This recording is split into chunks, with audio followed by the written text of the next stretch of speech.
그래도 사랑 끝까지 사랑. 우리 교회 그래도 사랑 끝까지 사랑을 함께하는 올해 되길 간절히 원합니다. 오늘 이렇게 임직식이 있었습니다. 기쁨의 교회 임직식의 특징은 매우 간소하다는 것입니다. 가급적이면 우리 교회가 이러한 부분에서 허례허식을 좀 줄이고 또 여러 가지 우리가 모였을 때 효율을 극대화하려고 여러 가지 임직식은 저희가 간소화했습니다. 그러나 이 임직의 의미만큼은 간소화할 수 없기 때문에 우리가 오늘 말씀을 통해서 교회를 함께 세워가는 거룩한 직분자들의 삶이 어떠한 것인가, 또 우리 모든 성도들이 교회에 대하여 어떤 마음을 가져야 되는가를 함께 생각하고 살피는 시간을 갖기 원합니다.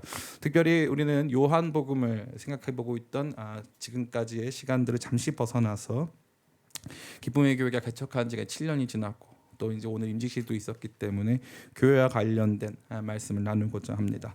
오늘날 교회는 무엇일까요? 오늘날 교회는 그야말로 골칫덩어리입니다.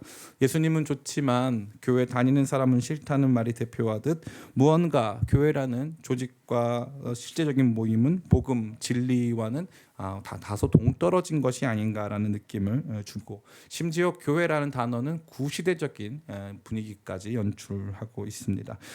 참 안타까운 것이 아닐 수 없는 것이죠. 교회 다닌다고 하면은 예전에는 사람들이 정직하고 또 깨끗하고 바른 사람들이라고 하는 인상이 있었는데, 지금은 그냥 여러 종교 중 하나를 믿고 있는 수준, 그 이상 그 이하도 아니라는 것입니다. 심지어 교회에서 일어나는 비상식적이고 또 일반적으로 통용될 수 없는 여러 가지 일들로 말미암아 세상 사람들은 교회를 지탄의 대상으로 여기고 또 우리 자신도 교회를 내면적으로 부끄러워하고 있습니다. 그렇기 때문에 내가 예수님을 제대로 잘 믿고 만나고 체험하는 것에 대해서는 많은 관심이 있지만 교회의 직분자가 되고 교회를 섬기고 세워나가는 데는 큰 관심이 없다는 것입니다. 대형 교회 성장이 이러한 모습을 잘 반영하고 보여주고 있습니다. 1970년대 80년대에 교회가 막 태동하고 성장하기 시작했던 상황에서는 교회 개척이 전방위적으로 도시마다 마을마다 많이 일어났습니다. 그러나 이 교회들이 계속 개척된 이후에 90년대에 사람들이 조금씩 생활 형편이 좋아지고 또 개인화되기 시작하면서 이 교회라고 하는 곳을 의미 있게 생각하기보다는 내 신앙이 중요하니까 나는 내 신앙을 따라 큰 교회로 가겠다라고 하는 사람들이 많아졌다는 거죠. 큰 교회 가면 뭐가 좋습니까? 물론 목사님 설교도 좋고 또 여러 가지 부분이 좋은 점이 아주 많이 있습니다만, 그럼에도 불구하고 큰 교회에 좋은 거는 아무도 나를 터치하지 않는다는 거예요. 아무도 나를 건들지 않는 거예요. 나를 귀찮게 하는 존재가 없다는 것입니다. 이번에 집사님, 이번에 헌신 봉사 하셔야죠. 이번에 교회 청소하는데요. 이번에 교회에서 새로운 시설을 건축하는데요. 집사님 함께 하셔야죠. 그럴 말 들을 이유가 없다는 것입니다. 예배 딱 드리고 끝나면 도망치듯 나오게 되면 아무도 건드는 사람 없고, 목사님 말씀은 정말 검증된 너무 좋은 말씀이 울려 퍼지기 때문에 대형 교회가 줄 수 있는 개인적인 유익은 굉장히 컸고 사람들에게 굉장히 매력적으로 다가왔다는 것입니다. 그러나 우리는 망각하고 있는 것이 있습니다. 그 대형 교회들 모두 한때 작은 교회들이었다는 것이죠. 그 교회를 세우고 그 교회를 위해서 눈물 뿌리고 함께했던 수많은 믿음의 사람들이 있었음을, 또 그들이 우리의 부모 세대, 또 우리를 영적으로 여기까지 이끌어준 우리의 선배 세대였음을 우리는 쉽게 망각하곤 합니다. 이제 포스트 코로나 시대, 교회가 침체 국면을 맞이하고 많은 사람들이 이 교회 안에서 특별한 기대를 하지 못하고 있는 이 시국에서 이 작은 교회, 기쁨의 교회를 섬기는 저와 여러분들이 교회에 대해서 어떤 마음을 가져야 하는가, 교회를 바라볼 때 여러 가지 세상이 갖고 있는 비난과 비판의 눈으로만 바라볼 것인가, 교회를 바라볼 때 이미 다 지쳐버린 마음으로 정말 이 피로한 마음을 가지고 바라볼 것인가. 그런데 오늘 이 말씀은 저와 여러분에게 감히 말합니다. 우리에게는 그러한 관점은 허용되지 않았다는 것입니다. 교회는 그리스도의 몸입니다. 교회는 그리스도께서 약속하신, 주님께서 남기신 유일한 것이라고 해도 과언이 아닙니다. 예수님께서는 말씀하십니다. 내가 내 교회를 세우리니 음부의 권세가 이기지 못하리로다. 예수님께서 남기신 그 어떤 다른 유산이 존재하지 않습니다. 주님께서는 바로 교회를 남기신 것입니다. 교회는 그와 같이 저와 여러분 모두에게 너무나도 절대적으로 절대적으로 중요한 것이고, 이 교회 안에서 여러분들이 누리는 유익을 넘어서서 여러분들이 해야 할, 감당해야 할 사명 역시 너무나도 크다는 것을 이 말씀은 저와 여러분 모두에게 보여주고 있습니다. 아무쪼록 이 말씀을 통해 주님께서 우리 가운데 요구하시는 교회에 대한 진정으로 바른 관점을 회복하고 그 안에서 기쁨 누리시는 저와 여러분 다 되시기를 예수님의 이름으로 축원합니다. 아멘. 오늘은 이게 뭐 한 가지, 두 가지, 세 가지 중에 이 모든 것을 한꺼번에 말씀드려야지 이게 이해가 간단합니다. 첫 번째, 교회가 거의 전부다라는 거예요. 교회가 거의 전부다. 제가 그냥 전부라고 말씀드릴 수는 없어요. 그러나 교회가 거의 전부다. 교회가 필수 불가결하다입니다. 두 번째는, 교회는 고통 가운데 생긴다. 교회는 절대 그냥 생기는 법이 없다는 거예요. 기쁨으로만 생기는 교회는 없다는 것입니다. 교회는 반드시 고통 가운데 이 땅에 존재하게 된다는 거예요. 세 번째, 교회는 수고와 희생을 통해 성장 성숙한다는 거예요. 고통 가운데서 탄생한 교회는 수고와 희생을 통해 성장 성숙한다. 이것이 바로 교회에 대하여서 오늘 본문의 말씀을 넘어서 성경 전체가 제시하고 있는 내용이 되겠습니다. 교회는 우리에게 있어서 거의 전부와도 같습니다. 여러분에게 중요한 것은 무엇일까요? 목사님, 저는 돈이 중요합니다. 목사님, 저는 가족이 그렇게 중요합니다. 목사님, 저는요 취미생활이 있는데 그게 그렇게 중요해요. 저 그거 안 하면 힘듭니다. 제가 여러분에게 더 중요한 것 한 가지 말씀드리고 싶습니다. 그건 뭔지 아세요? 공기예요. 공기의 중요성을 모두 다 알고 있어요. 그러나 공기의 중요성을 의식하며 사는 사람은 적어요. 왜 그럴까요? 당연하게 여기기 때문이에요. 근데 우리가 언제 이 공기의 중요성을 느끼기 시작합니까? 대략 한 10여 년 정도 전부터 갑자기 미세먼지라고 하는, 그 전까지는 먼지는 아는데 미세먼지는 몰랐어요. 근데 얘가 너무 미세한 나머지 초미세먼지도 있다는 사실을 안 지가 한 10년 정도 된 것 같아요. 고등어를 많이 구워서 그랬는지 뭐 때문에 그랬는지는 모르겠는데 내가 죄인이구나, 고등어를 많이 먹은 내가 죄인이구나, 이런 생각이 들 정도였는데, 그 전까지는 봄마다 얼마나 아름다웠습니까? 그죠? 그 전에 이는 진짜 이 겨울에도 정말 조금 따뜻하고 이러면은 정말 다닐만 하고 산에 올라가면 그렇게 재밌고 좋은 게 많았어요. 그런데 흥미롭게 갑자기 이 미세먼지가 찾아왔어요. 그러니까 나한테는 굉장히 익숙하고 당연했던 모든 것들이 굉장히 힘들게 다가오기 시작하는 거죠. 집집마다 공청기, 공기청정기를 렌트를 하는 등 다양한 일이 발생하는 거예요. 우리에게는 그다지 중요하게 여겨지지 않았던 것이죠. 바로 교회가 공기입니다. 물고기는 물에 삽니다. 사람은 공기 속에 살죠. 신자는 교회 안에 살아요. 교회 밖으로 벗어날 수 없습니다. 여러분들이 교회에 대해서 자꾸 착각하시는데, 뭐 목사가 있고 이렇게 뭐 조직이 있고 이렇게 하는 눈에 보이는 가시적인 교회도 중요하겠지만 근본적으로 예수님이 있는 사람들의 공동체라는 것이 교회거든요. 이 교회 밖을 벗어나서 존재할 수 있는 신자는 없습니다. 없어요. 이 교회가 그만큼 중요한 거예요. 그 전에 교회가 컸을 때, 그리고 큰 문제가 없었을 때, 또 서로 싸우지 않을 때, 갈등하지 않았을 때는 그게 마치 공기와 같이 당연하게 여겨진 거예요. 원래 우리 교회는 좋으니까, 원래 우리나라 공기는 맑으니까, 큰 문제 없었으니까 재밌다, 즐겁다. 그 공기 안에서 활동했어요. 그 공기 안에서 성장했어요. 그런데 시간이 지나니까 이 교회가 마치 이 공기에 미세먼지가 들어오듯 교회 안에 여러 가지 지탄받아야 되는 내용들, 비판의 내용들, 또 여러 가지 변질의 내용들이 생기면서 교회 안에 청정기 돌려도 모자랄 만큼의 아주 이 오염물질들이 가득하게 된 거예요. 그러다 보니까 사람들이 교회 자체에 대한 회의도 갖는데, 미세먼지 있다고 공기를 포기할 수 있나요? 포기할 수 없는 거예요. 교회 안에 오염물질이 있다고 교회 포기할 수 있어요? 없어요. 없습니다. 제가 제일 안타까운 거, 기쁨의 교회는 교회에서 상처받은 분들이 많이 모인 교회예요. 그렇기 때문에 우리 교회 안에서 여러분들이 다소간에 교회에 대한 상처를 가진 채 신앙생활 하시는 분들이 참 많이 계십니다. 저를 비롯해서 그렇죠. 어떤 상처든지 각자 각양의 모양의 상처가 다르기 때문에 자기가 받은 상처 안에서 교회 생활을 하는 겁니다.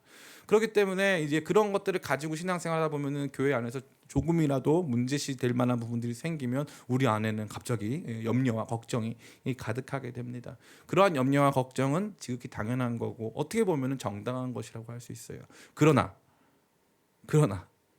그러한 문제가 있다고 해서 그러한 어려움이 있다고 해서 교회 자체가 없어져야 합니까? 그러한 문제가 있다고 해서 교회는 우리 가운데 아무런 의미가 없는 것처럼 취급받고 나는 나 한 사람의 신앙만 잘 지키면 돼라고 하는 것이 정당화돼야 됩니까? 그렇지 않다는 것이죠.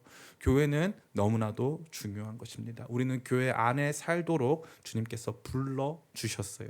기쁨의 교회의 성장 비결을 묻는 분들이 계세요. 제가 곰곰이 생각해 봤는데 저는 처음에 제가 잘생겨서인 줄 알았어요. 근데 한 1000번 정도 생각해 보고 나니까 그게 아니라는 것을 뒤늦게 발견하게 되었습니다. 지금은 그때보다 많이 못생겨졌는데 새신자가 오는 걸 보니까 그것 때문은 아닌가 보다라는 생각을 많이 했어요. 제가 내린 결론은 뭔지 아세요? 기쁨의 교회의 성장 비결 모르겠다는 거예요. 모르겠다. 기쁨의 교회의 성장 비결은 성령께서 불러주시더라는 거예요. 성령께서 불러주시는 교회, 이 교회가 때로는 애증의 관계예요. 사랑하지만 또 밉기도 해요. 교회 이끌어 가시는 분 목사님 마음에 안 들 때도 있어요. 교회 이끌어 가시는 어른들 마음에 안 들 때도 있어요. 교회에 따라오는 우리 청년들 마음에 안 들 때가 있어요. 왜 이렇게 청소를 안 하는지 화가 날 때가 있어요. 그러나 그럼에도 불구하고 여기가 뭐예요? 교회예요. 교회는 그리스도의 몸이에요. 예수님 본 적 있으세요? 여러분 둘러보세요. 이게 예수님 몸이에요. 이게 교회예요. 교회는 주님께서 핏값 주고 샀다고 되어 있어요. 얼마나 비싸냐면 예수님 핏값 주고 산 교회예요. 작아도 교회는 예수님의 몸이고 작아도 교회의 값은 예수님의 핏값이에요. 그렇기 때문에 교회는 소중한 거예요. 교회는 중요한 거예요. 교회 없이 살 수 있는 신자는 한 사람도 없어요. 교회를 무시하지 마세요. 교회를 저평가하지 마세요. 교회는 중요한 거예요.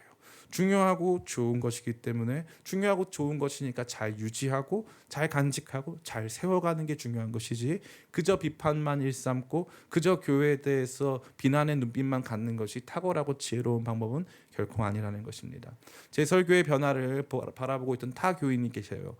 제가 설교관이 많이 바뀌었다는 거죠. 옛날에 제 설교가 어땠습니까? 여러분도 많이 아시죠? 굉장히 비판적이었어요. 그래서 뭐 강동구 M교회라던가 뭐 각종 교회들을 제가 실명 언급해가면서 비판을 하고 정말 주저함이 없었습니다. 어떤 성도님은 제가 비판 너무 많이 해가지고 마음에 상처를 입으신 분도 계실 정도였고 저는 그때 그 어떠한 죄책감도 갖지 않았어요. 그 정도로 저는 교회의 역할 중에 중요한 거, 저 자신의 역할 중에 중요한 것을 교회에 대한 비판이라고 생각했어요. 시간이 지나고 보니까 제가 깨달았죠. 교회는 간단하지가 않더라. 이게 쉬운 문제가 아니더라. 그리고 남 비판할 필요 없다. 제가 비판의 대상이 되더라고요. 남 비판하는 그 비판이 정확하게 저한테 돌아오는데 그 비판에서 자유로울 수가 없겠더라고요. 그때 제가 집중하기로 한 것은 다른 것이 아니라 그냥 교회 그 자체예요. 기쁨의 교회 그 자체. 교회가 원래 마땅히, 교회가 원래 당연히 수행해야 하는 정직한 진리의 선포, 성례의 집행, 성도들의 거룩한 교제, 선교와 구제, 이러한 가장 기본적인 일들에 대하여서 우리가 더욱더 깨끗하고 바르게 할 뿐 그 이상의 일들은 관심 두지 말자 해서 제 설교와 제 삶의 방향이 많이 바뀌었습니다. 그 모든 것이 바뀔 수 있었던 가장 근본적인 출발점은 교회가 이만큼 중요하고 우리에게 필수 불가결한 것인 것을 발견한 이후였습니다. 그것이 바로 교회가 우리 가운데 주는 가장 중요한 의미, 교회가 우리 신앙의 거의 전부라는 사실입니다. 또한 교회는 어떻게 생겨났습니까? 교회가 비싼 이유는요. 교회가 가치 있는 이유는 교회는 고통 속에서 생겼기 때문이에요. 우리 자녀들이 태어날 때 부모의 고통 속에서 태어납니다. 모든 생명은 고통 중에 잉태되고 또 태어나 출산하게 되는 것입니다. 교회도 그러했어요. 사도행전 14장 19절에서 23절 말씀 같이 한번 읽어보겠습니다. 사도행전 14장 19절 23절 같이 한 목소리 읽습니다. 시작. 유대인들이 안디옥과 이고니온에서 와서 무리를 충동하니 그들이 돌로 바울을 쳐서 죽은 줄 알고 시외로 끌어내치니라. 제자들이 둘러섰을 때 바울이 일어나 그 성에 들어갔다가 이튿날 바나바와 함께 더베로 가서 복음을 그 성에 전하여 많은 사람을 제자로 삼고 루스드라와 이고니온과 안디옥으로 돌아가서 제자들의 마음을 굳게 하여 이 믿음에 머물러 있으라 권하고 또 우리가 하나님의 나라에 들어가려면 많은 환난을 겪어야 할 것이라 하고 각 교회에서 장로들을 택하여 금식 기도하며 그들이 믿는 주께 그들을 위탁하고. 아멘. 이 말씀은 사도 바울의 1차 선교 여행을 저와 여러분에게 보여주고 있습니다. 여기 보니까 19절에 바울을 쳐서 죽은 줄 알고 시외로 끌어내치니라라고 하는 아주 폭력적인 묘사가 등장하고 있어요. 이 안디옥과 이고니온, 루스드라라고 하는 지역에서 굉장히 멀리 떨어져 있는데 그곳에서부터 반대자, 핍박자들이 와서 사도 바울에게 돌을 던지고 거의 죽은 상태가 된 사도 바울을 내다 버린 것이 됐습니다. 사도 바울은 간신히 목숨을 부지하고 살아나서 더베라고 하는 지역으로 갔어요. 여기까지는 굉장히 우리 가운데 은혜를 주는 부분이에요. 근데 그 뒤에 결코 이해할 수 없는 한 가지 행보가 등장하는 거예요. 그게 뭐냐면 21절이에요. 제가 읽어드릴게요. 복음을 그 성에서 전하여 많은 사람을 제자로 삼고 루스드라와 이고니온과 안디옥으로 돌아가서, 잘 보세요. 루스드라, 이고니온, 안디옥, 이 뭔지 아세요? 핍박의 세 가지 장소예요. 사도 바울이 오면서 핍박을 받았는데 안디옥, 비시디 안디옥을 말하는 거죠. 안디옥, 이고니온, 루스드라. 그래서 점진적으로 핍박이 세져요. 처음에는 반대하고 나중에는 이 소동이 일어나고 그 다음에는 돌에 맞거든요. 여기가 사도 바울 핍박했던 곳인데 사도 바울이 루스드라에서 돌 맞고 죽은 상태가 되었다가 다시 깨어나가지고 더베라는 곳에 가면, 거기 바로 밑으로 가면 사도 바울의 고향인 다소라고 하는 곳이 나와요. 밑으로 내려가면 돼요. 바로 나와요. 그러면 이제 자기 선교 여행 잘 마쳤잖아요. 어쨌건 살아났잖아요. 돌아가면 된단 말이에요. 근데 문제가 뭐냐? 거꾸로 가는 거예요. 돌 맞았던 곳으로 다시 간다 이 말이에요. 루스드라로 다시 들어가는 거예요. 아무도 예상 못한 경로예요. 왜 일로 가요? 바로 밑으로 가면 다소, 그 밑으로 가면 자기를 파송해준 이 수리아 안디옥, 시리아 안디옥이 나와요. 절대 이 코스는요 자연적인 코스가 아니에요. 반대로 가는 거예요. 왜 갔냐? 여기 답이 나와 있어요. 23절 같이 한번 읽어보겠습니다. 시작. 각 교회에서 장로들을 택하여 금식 기도하며 그들이 믿는 주께 그들을 위탁하고. 아멘. 잘 보세요. 나는 돌에 맞았는데 돌에 맞는 사이에 뭐가 생겼어요? 교회가 생겼어요. 이게 기가 막힌 거예요. 나는 설교했는데 3주간에 걸쳐 비시디아 안디옥에서 복음에 대해 설교했는데 귀부인들이 좀 따라왔다가 사람들이 반대했어요. 나는 이제 그 발에 먼지를 털고 이제 다음 이고니온으로 갔단 말이에요. 이고니온에서 또 이렇게 사역하고 있는데 또 쫓겨났어요. 루스드라에서는 돌에 맞았어요. 그럼 여기를 다시 가고 싶어요? 안 가고 싶어요? 안 가고 싶죠. 사도 바울도 안 가고 싶었을 거예요. 사람인데 돌 맞을 거 뻔히 아는데. 루스드라와 같은 경우에는 거기 가서 돌 맞으면은 그냥 죽는 거 아니에요. 이번에는 여기를 누가 갑니까? 왜 가야 되는 거죠? 교회가 생겼다니까. 거기에 교회가 생겼다니까 갈 수밖에 없는 거예요. 교회는 이러한 고통 중에 생긴 거예요. 더 놀라운 사실 알려드릴까요?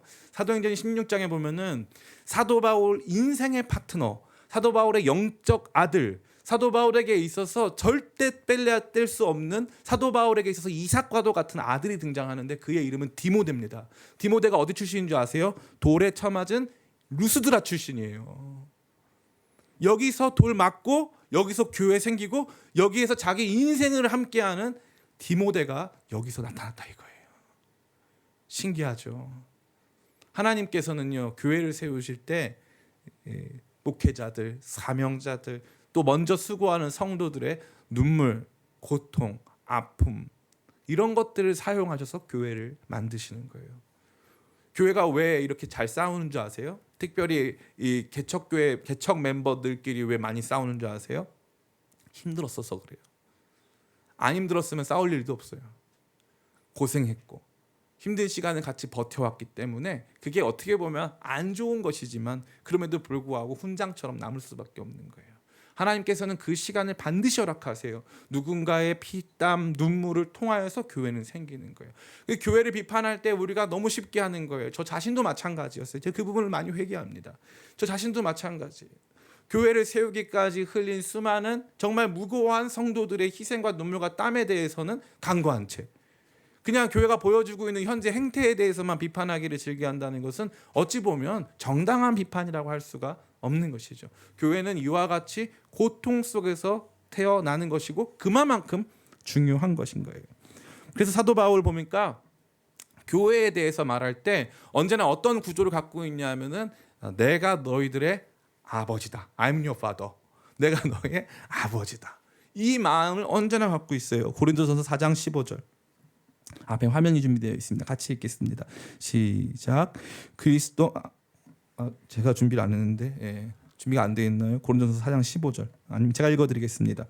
그리스도 안에서 일반 스승이 있으되 아버지는 많지 아니하니 그리스도 예수 안에서 내가 복음으로 너희를 낳았습니다. 아멘. 사도 바울이 뭐라는 거예요? 복음으로 내가 너희 낳았다는 거예요. 낳는다는 것은요, 이게 뭘 상징하는 거냐면은 인고의 시간을 버티고 고통을 야기하는 여러 가지 문제와 상황을 극복하면서 고린도 교회가 생겼다 이거예요. 당대 모든 사람들이 비판하는 환락의 도시 고린도의 교회가 생김은 사도 바울이 엄청난 희생과 고통과 아픔을 통해서 이것을 만들어내기까지 수고했기 때문이라는 것을 자기 자신이 이와 같은 모습으로 밝히고 있는 것입니다. 누군가에게는 아무것도 아닌 교회일 수 있지만 정말 사도 바울 자신에게 고린도 교회는요, 내가 낳은 아들과도 같은 그러한 모습의 교회였다는 것을 볼 수 있는 것이죠.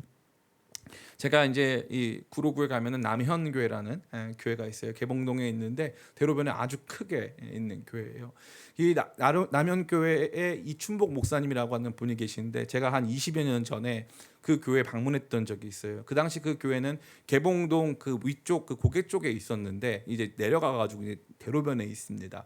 근데 그때 처음 갔을 때 그 갔는데 목사님이 저한테 이제 교회를 소개해 주시는데 교회가 정말 미로 중에 미로고 개미굴 중에 개미굴이에요. 문을 여기를 열면 이로 쭉 가면은 뭐가 나오고 뭐가 나오는데 전혀 기억할 수가 없고 거기서 딱 하면 좋은 활동이 방탈출 게임 같은 걸 하면 좋겠더라고요.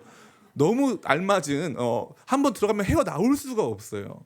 목사님 저한테 하셨던 말 지금도 기억나요. 전도사님 여기 저희 교회 누더기 같죠? 누더기 같다고. 저희 교회 누더기 같죠? 우리 교회가 돈이 없어가지고 이렇게 누더기처럼 만들었어요. 근데 그 목사님 안에 이 누더기 같은 교회에 대한 어마어마한 프라이드를 느낄 수가 있었어요. 그 너무 감사하게 제가 20년이 지나서 이제는 그 교회 강사로 초청을 받아서 제가 그 교회 가서 이제 금요기도에 설교를 했어요. 그때 목사님 만나서 목사님 기억 못 하시겠지만 제가 20년 전에 목사님 와가지고 누더기 같은 교회라고 소개해 주셨을 때 제가 거기 있었다고. 그리고 나서 이 목사님하고 저 대화를 하는데 이 목사님이 저희 교회에 대해서 어마어마한 관심을 가지시는 거예요. 왠지 아세요? 해봤으니까. 개척을 해봤으니까. 아무것도 없는 땅에 교회라고 하는 십자가 세우고 거기에서 한 사람 한 사람 몰려와서 교회가 세워가는 과정을 봤기 때문에 이 목사님은 그 고통을 아는 사람이니까 그 고통에 공감할 수 있는 사람이니까 기쁨으로 그 얘기를 들으시고 같이 막 눈물도 흘려주시고 막 그랬어요. 은퇴하셨는데 제가 보면서 많은 생각이 들었어요. 이 교회라고 하는 개척교회 성도가 가질 수 있는 특권과 영광 중에 하나가 뭐냐면 사실 이 고통에 참여하는 거예요. 교회는 고통 중에 태어납니다. 고통 없이 태어나는 교회는 없어요. 그리고 고통 없이 태어나는 교회가 그리 건강하지 않습니다. 물론 간혹 있을 수도 있어요. 아주 뭐 좋은 환경과 상황이 주어진 교회도 있을 수 있겠지만 교회는 고통 중에 태어나는 것입니다. 사도 바울이 저와 여러분에게 이 말씀을 전하여 주고 있어요.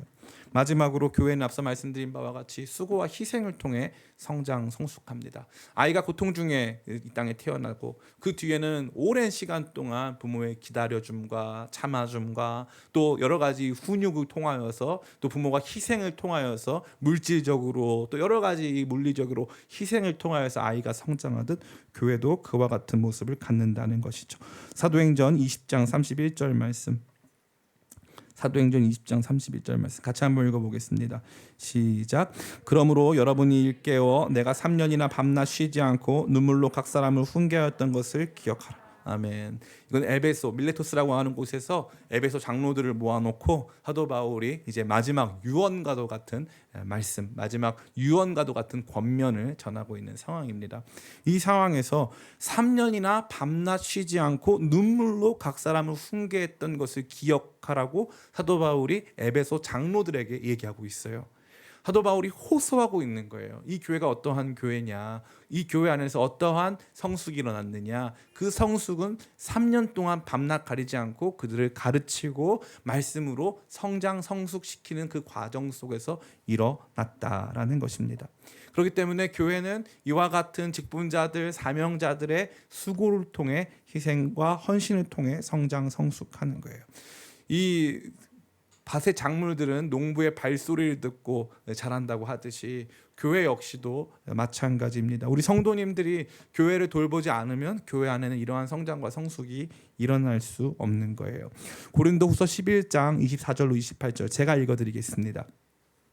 유대인들에게 40에서 하나 감한매를 5번 맞았으며 3번 태장으로 맞고 1번 돌로 맞고 3번 파선하고 일주야를 깊은 바다에서 지냈으며 여러 번 여행하면서 강의 위험과 강도의 위험과 동족의 위험과 이방인의 위험과 시내의 위험과 광야의 위험과 바다의 위험과 거짓 형제 중의 위험을 당하고 또 수고하며 애쓰고 여러 번 자지 못하고 줄이며 목마르고 여러 번 굶고 춥고 헐벗었노라.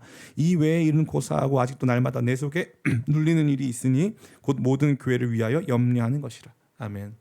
잘 보세요. 27절까지는 얼마나 복음을 위해서 수고하는가가 등장했는데 사도 바울이 말하는 이거보다 더 큰 스트레스가 하나 있는데 그게 뭐냐 하면 모든 교회를 위한 염려예요. 교회는 그냥 성장하는 게 아니에요. 기쁨의 교회는 지금 어떤 의미로 보면 성장판이 닫힌 교회 같은 모습도 보여주고 있어요. 기쁨의 교회는 개척 1년 만에 100명을 넘었어요. 저 머릿속으로 계산했어요. 그러면은 2년에는 200명, 3년에는 300명, 4년에는 400명, 5년에 500명 되겠구나. 그리고 진짜 그 당시에 계셨던 분은 알겠지만 정말 파죽지세였어요. 파죽지세. 그런데 그렇게 성장하지 않더라고요. 여러 가지 어려움도 닥쳤고 또 코로나 시국이라고 하는 어려움도 닥쳤어요. 저 자신이 이해할 수 없고 알 수 없는 것들이 있는 거죠. 그 다음부터 하나님께서 저를 가르치시고 훈련시키시는 것은 교회에 대한 염려였어요. 염려. 늘 교회 때문에 자다가도 꿈을 꿔도 교회 꿈만 꾸고 막 이렇게 잠꼬대를 해도 교회 관련된 잠꼬대만 하는 거예요. 신기하죠. 안 그러고 싶었는데 저는 좀 쿨한 목사님 되고 싶었거든요. 편안하게 하세요. 마음껏 하세요. 그런데 모든 게 교회 중심으로 생각되어지더라고요. 성도님들 중에 이런 분들이 많으면 얼마나 좋을까 제가 늘 생각하고 기도합니다. 어저께 우리 교회에 제가 급하게 제가 이번 설 연휴 기간에 허리를 다쳐서 이 여러 가지 준비들을 너무 미흡하게 했어요. 도저히 안 되겠다 싶어서 제가 긴급하게 우리 성도들 중에 혹시 자원하시는 분들 계시면 우리 교회 같이 청소하자고 제가 요청했어요. 몇 명 왔는 줄 아세요? 15명이 왔어요. 빛의 속도로 일을 하기 시작하는데 얼마나 일을 잘하는지 몰라요. 얼마나 일을 잘하는지. 제가 너무 깜짝 놀랐어요. 우리 교회 너무 아름답고 좋은 교회다. 교회에 대해서 염려하는 거예요. 아, 교회가 이게 필요한데. 아, 우리 교회 이거 있어야 되는데. 아, 이 성도에게 이게 필요한데. 목사님 이분한테 연락 좀 해주시면 안 될까요? 저한테 그런 연락이 많이 와요. 감사하게. 그럼 제가 바로 즉각적으로 그렇게 해드려요. 그러한 것들을 통해서 교회가 성장 성숙하는 거예요. 수고와 희생이 필요하다는 거죠. 오늘 본문 말씀에 뭐라고 되어 있습니까? 28절 29절 제가 읽어드릴게요. 우리가 그를 전파하여 각 사람을 권하고 모든 지혜로 각 사람을 가르침은 각 사람을 그리스도 안에서 완전한 자로 세우려 함이니 이를 위하여 나도 내 속에서 능력으로 역사하시는 이 역사를 따라 힘을 다하여 수고하노라. 아멘. 힘을 다하여 수고한다. 힘을 다한 수고로 교회가 유지되고 성장 성숙되는 거예요. 이제 말씀을 마칩니다. 교회가 우리 가운데 주는 의미는 그야말로 의미심장하다 할 수 있어요. 교회는 신자에게 있어서 공기와도 같아요. 물고기는 물에서 살고 사람은 공기 속에 공기 중에 살듯이 신자는 교회 안에 살게 되는 거예요. 교회 안에 여러 가지 오염 요소가 들어오고 교회 안에 살기가 답답하고 갑갑할 수 있지만 그렇다고 교회를 없앨 수는 없어요. 교회를 깨끗하게 개혁해내고 변화시키는 것은 필요해요. 그러나 교회를 없애는 것은 불가능한 거예요. 교회 없는 신자 없다는 것 꼭 기억하시며 교회를 귀히 여기시는 저와 여러분 다 되시기를 간절히 바랍니다. 뿐만 아니라 교회가 어떠한 가치를 갖느냐, 크나큰 고통 중에 잉태되어 태어나는 아이와 같은 가치가 있다. 예수님께서 핏값 주고 하셨고 예수님 당신께서 그리스도의 몸이라고 칭할 만큼 그만큼 가치 있는 것이 교회다. 그렇기 때문에 이 교회를 위한 희생과 헌신 수고가 우리 가운데 요청된다. 교회를 제대로 태어나게 하기 위한 그러한 일들이 필요하다. 그만큼의 가치가 있다라는 거예요. 그리고 교회를 성장시키는 데도 있어서 성장 성숙시키는 데도 있어서 많은 희생과 섬김, 많은 수고와 염려가 필요하다는 것입니다. 오늘 직분을 받게 된 두 분 권사님으로부터 비롯하여 우리 서리 집사로 임명된 분들, 또 기존의 우리 직분자분들, 또 우리 많은 성도님들, 교회를 사랑하시는 우리 모든 분들 안에 교회에 대한 이와 같은 새로운 가치, 새로운 관점이 회복되어 교회 사랑하고 교회 가치 있게 여기며 교회 안에서 주는 거룩한 유익을 함께 누리게 되시기를 예수님의 이름으로 간절히 축원합니다. 아멘. 기도하겠습니다.